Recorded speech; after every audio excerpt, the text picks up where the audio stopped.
So when I done one listing, then I will show you that if this is okay, then we can start that project for 100, and then if the 100 is okay, perfect. If the 100 is if 100 is okay, then another 100. Another 100. Yeah, okay, no problem. আসসালামু আলাইকুম, data entry টিউটোরিয়ালের পঞ্চম পর্বে আপনাদের সবাইকে স্বাগতম। আজকের পর্বে আমরা কথা বলবো মোস্ট ইম্পর্টেন্ট জিনিস, সেটা হলো কমিউনিকেশন স্কিল। কমিউনিকেশন স্কিল ফ্রিল্যান্সিংয়ের জন্য কতটা ইম্পর্টেন্স এবং আপনারা কিভাবে আপনাদের কমিউনিকেশন স্কিলকে আপগ্রেড করে নিতে পারেন এবং কিভাবে আমি কমিউনিকেট করে একটি $30 প্রজেক্ট ডান করি, সেটা নিয়ে কথা বলবো আজকের ভিডিওতে। সো যারা নতুন আমার চ্যানেলে ভিডিওটা দেখছেন, আমি তাদের রিকমেন্ড করব পুরো ভিডিওটা কন্টিনিউ করতে এবং আমার চ্যানেলকে সাবস্ক্রাইব করে রাখতে, এবং ফেসবুকে যদি আপনারা ভিডিওটা দেখেন তাহলে ফেসবুক পেজকে ফলো করে রাখতে। তো চলুন ভিডিও শুরু করা যাক। সো প্রথমে আমরা কথা বলবো যে ক্লায়েন্ট কমিউনিকেশনটা আসলে কতটা ইম্পর্টেন্ট। ধরুন আপনাকে কোনো বায়ার মেসেজ দিল যে তার একটা লোগো ডিজাইন দরকার, এবং সে আপনাকে অনেক কালার থেকে শুরু করে টেক্সট অনেক রিকোয়ারমেন্ট আপনাকে সাবমিট করলো, বাট আপনি সেটা বুঝতে পারলেন না, আপনি তাকে অন্য কিছু বুঝে অন্য রকম একটা মেসেজ করলেন। তাহলে ক্লায়েন্ট আপনাকে একদম আনপ্রফেশনাল ভাববে এবং আপনাকে কাজ না দিয়ে সে অন্য কাউকে কাজটা দিয়ে দিবে। এখানে যে আপনি বড় যে ভুলটা করলেন সেটা হচ্ছে আপনার কমিউনিকেশন স্কিল না থাকার কারণে আপনি কাজটা হারালেন। সো এই ধরনের অনেক ক্লায়েন্ট আপনার কাছে আসতে পারে, বাট আপনার কমিউনিকেশন স্কিল না থাকলে সেই ক্লায়েন্টগুলো অন্য কারো কাছে চলে যেতে পারে। সো ফ্রিল্যান্সিং সেক্টরে আপনাকে অবশ্যই ভালো কিছু করতে গেলে আপনার কমিউনিকেশন স্কিলটাকে আগে আপডেট করে নিতে হবে। আপনাকে যে জিনিসটা মনে রাখতে হবে সেটা হলো যে ক্লায়েন্টের রিকোয়ারমেন্ট বা ক্লায়েন্টের চিন্তাভাবনা এবং আপনার চিন্তাভাবনা দুইটা জিনিসকে একসঙ্গে ম্যাচ করতে হবে। ধরুন ক্লায়েন্ট চাচ্ছে একটা জিনিস, বাট আপনি বুঝতেছেন আর একটা জিনিস, তাহলে আসলে আপনি সাকসেসফুলি কাজটা ডেলিভার করতে পারবেন না। ক্লায়েন্ট আসলে কি চাচ্ছে সেই মেসেজের মাধ্যমে আপনাকে ক্লিয়ার ধারণাটা রাখতে হবে যে আসলে আমি ক্লায়েন্টকে কি ডেলিভার করব, এবং আসলে আপনি কাজটা পাবেন কি না সেটাও আপনাকে ক্লায়েন্টের রিকোয়ারমেন্ট দেখে আগেই বুঝে নিতে হবে যে আমি আসলে ক্লায়েন্টকে কতটুকু কাজ সার্ভিস করতে পারবো। সো সেটাও আপনাকে তাকে ক্লিয়ার করে দিতে হবে যে yes I can do this work. So আপনাকে রিকোয়ারমেন্ট দেখেই আপনাকে ডিসিশন তৈরি করে নিতে হবে এবং আপনাকে 100% একটা ক্লিয়ার ওভারভিউ তৈরি করে নিতে হবে এবং ক্লায়েন্টকে সেই অনুযায়ী আপনাকে রিপ্লাই করতে হবে। সো এই বেসিক জিনিসটা যদি আপনি করতে পারেন তাহলে আপনি ফ্রিল্যান্সিং সেক্টরে আস্তে আস্তে ডেভেলপমেন্ট করতে পারবেন। বাট আপনি যদি এই বেসিক জ্ঞানটুকু না রাখেন যে আসলে আপনি ক্লায়েন্টের রিকোয়ারমেন্টও আপনি বুঝতে পারতেছেন না ক্লিয়ারলি, এবং আপনি কি মেসেজ করবেন সেটাও আপনি ক্লিয়ারলি বুঝতেছেন না, তাহলে আপনার যত ভালোই স্কিল থাকুক না কেন আপনি ফ্রিল্যান্সিং সেক্টরে বেশি দূর আগাতে পারবেন না। সো এটা হলো কমিউনিকেশন স্কিলের সবচেয়ে গুরুত্বপূর্ণ বিষয়। দেন আপনি যদি কমিউনিকেশন স্কিলে ভালো হয়ে থাকেন তাহলে অনেক ক্লায়েন্ট আপনার কাছে ভালো স্কিল না থাকলেও আপনার কাছ থেকে হয়তো বা কাজ করে নিতে পারে, কারণ আপনি কমিউনিকেশন স্কিলের মাধ্যমে তাকে লং টার্ম বেসে আপনি তাকে সার্ভিস দিতে পারেন।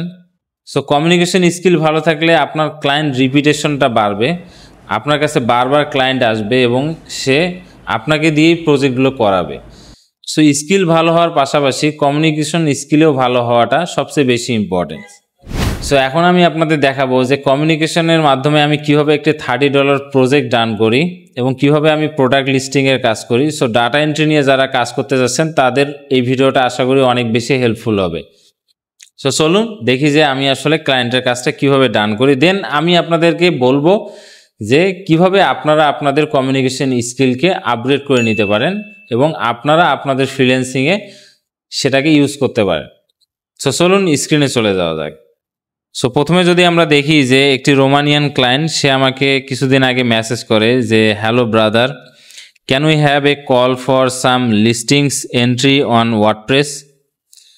সো সে আমাকে ওয়ার্ডপ্রেসে একটি ডাটা এন্ট্রির কাজের জন্য রিকোয়েস্ট করে এবং সে আসলে কলে কথা বলতে যাচ্ছে। সব ক্লায়েন্ট আসলে কলে কথা বলতে নাও চাইতে পারে, সে আপনাকে সরাসরি রিকোয়ারমেন্ট মেসেজও করতে পারে।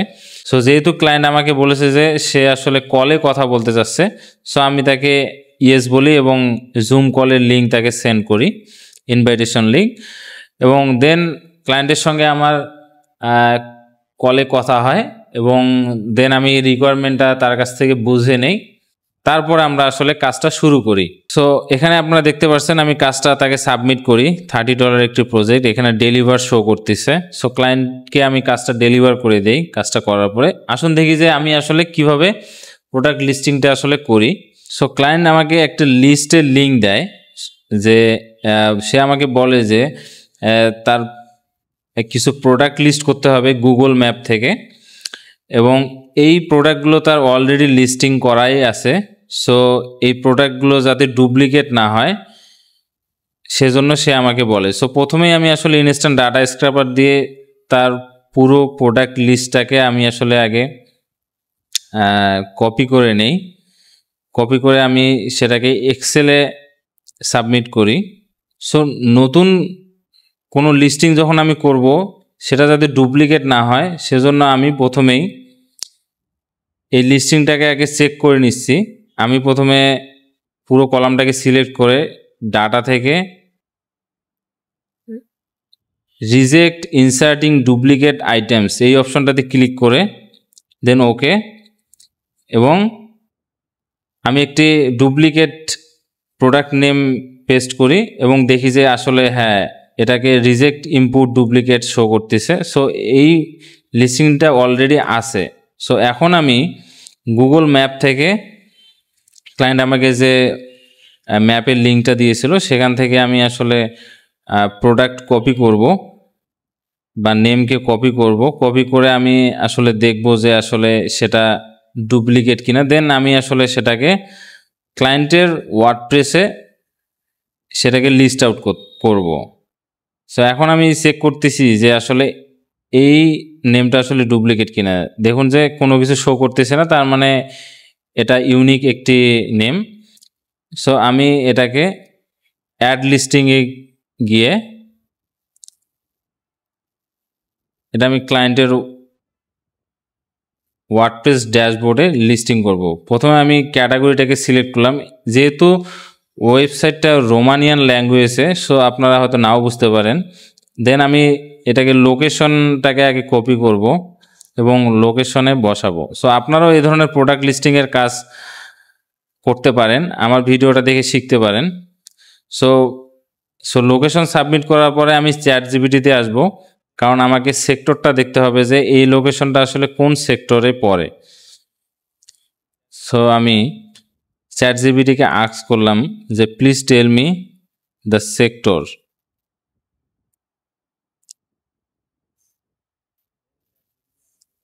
দেন চ্যাটজিপিটি আমাকে বলে যে ইটস সেক্টর 5।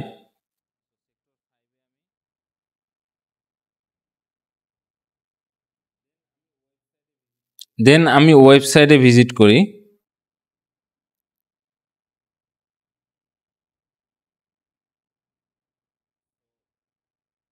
সো ওয়েবসাইট থেকে প্রথমে আমি ইমেলটাকে কপি করি এবং ইমেলটাকে পেস্ট করি। দেন আমি নাম্বারটাকে কপি করি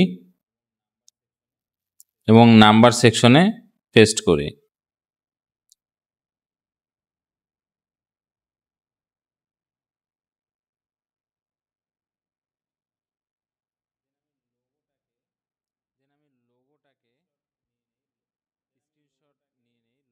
দেন আমি লোগোটাকে স্ক্রিনশট করে লোগো সেকশনে সাবমিট করি এবং তার আগে আমি একটি ইমেজেরও কপি করে নিই। সো প্রোডাক্ট লিস্টিং কাজ করতে গেলে আপনাকে এই ধরনের বিষয়গুলো আপনাকে জানতে হবে। আপনাকে হয়তো লোগো সাবমিট করা লাগতে পারে, আপনাকে হয়তো ইমেজ বসানো লাগতে পারে প্রোডাক্টের। সো আপনারা এইভাবে লোগো সেকশনে গিয়ে লোগোটা বসিয়ে দিবেন এবং ইমেজ সেকশনে ইমেজ। সো এভাবে আপনারা প্রোডাক্ট লিস্টিংয়ের কাজগুলো খুব সহজে করে আপনারা একটা ভালো আর্নিং জেনারেট করতে পারেন। আপনারা চাইলে এটা গিগও সাবমিট করতে পারেন প্রোডাক্ট লিস্টিংয়ের জন্য। দেন আমি ডিসক্রিপশন তৈরি করার জন্য আমি ওয়েবসাইট থেকে কিছু ডাটা কপি করে চ্যাটজিপিটিকে দেই। সো ChatGPT ডিসক্রিপশনটাকে কপি করে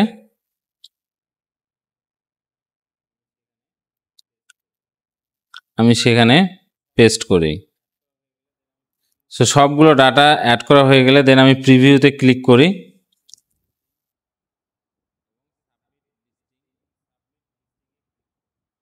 এবং সাবমিট লিস্টিংয়ে ক্লিক করি। সো এভাবে আমরা লিস্টিংটা কমপ্লিট করে ফেলি। সো এভাবে আমি 100টা প্রোডাক্টের লিস্টিং অ্যাড করি এবং সবগুলোর ক্ষেত্রে আমি নেম, ক্যাটাগরি, লোগো এবং অ্যাভেলেবেল যত ইনফরমেশন আছে, লোকেশন, সবগুলো আমি অ্যাড করে করে প্রিভিউ থেকে সাবমিট লিস্টিংয়ে ক্লিক করার পরে দেন সেই লিস্টিংটা অ্যাড করা হয়ে গেলে দেন নতুন লিস্টিং অ্যাড করার জন্য অ্যাড লিস্টিং এর মাধ্যমে আমি অ্যাড করে নিই। সো আপনারা দেখতে পেলেন যে আমি আসলে কিভাবে একটি প্রোডাক্ট লিস্টিংয়ের কাজ ক্লায়েন্টের সঙ্গে কমিউনিকেশন করে আমি এই বিষয়গুলো ক্লিয়ার হয়েছিলাম এবং দেন আমি ক্লায়েন্টকে সেই কাজটা ডেলিভার করি। সো কমিউনিকেশন স্কিল যদি আপনাদের উইক থাকে তাহলে আপনারা ক্লায়েন্টের রিকোয়ারমেন্টটা ভালোভাবে বুঝতে পারবেন না এবং ক্লায়েন্টও আপনাকে ভরসা করবে না যে আপনাকে দিয়ে সে আসলে কাজটা কতটুকু সাকসেসফুলি করাতে পারবে। সো ক্লায়েন্ট রিপিটেড হওয়ার জন্য, ক্লায়েন্টের ট্রাস্ট বিল্ড আপ করার জন্য এবং লং টার্ম ফ্রিল্যান্সিং করার জন্য আপনাকে অবশ্যই কমিউনিকেশন স্কিলে ভালো হতে হবে। সো এখন আমি আপনাদেরকে বলবো যে কিভাবে আপনারা আপনাদের কমিউনিকেশন স্কিলটাকে বেসিক লেভেলেই কিভাবে আপনারা কমিউনিকেশনটা করতে পারবেন সেটা সম্পর্কে আমি আপনাদেরকে টিপস দেব। আমি জানি অনেকে আপনারা ইংলিশে অনেক উইক, ইংলিশ অনেক সময় আপনাদের কমিউনিকেশনের জন্য অনেক বেশি বাধা হয়ে দাঁড়ায়। সো আপনাদেরকে আমি রিকমেন্ড করব যে আপনারা ছোট ছোট সেন্টেন্স ইউজ করুন। কমিউনিকেশন যখন আপনি ক্লায়েন্টের সঙ্গে করবেন তবে আপনাকে অবশ্যই ক্লায়েন্টের রিকোয়ারমেন্টটাকে আগে ভালোভাবে বুঝে নিতে হবে।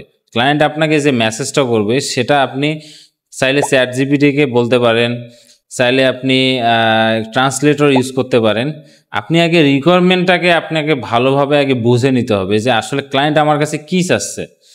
দেন আপনি ক্লায়েন্টকে মেসেজ করতে পারেন ছোট ছোট সেন্টেন্সে যে thanks for your message, I am interested on your project.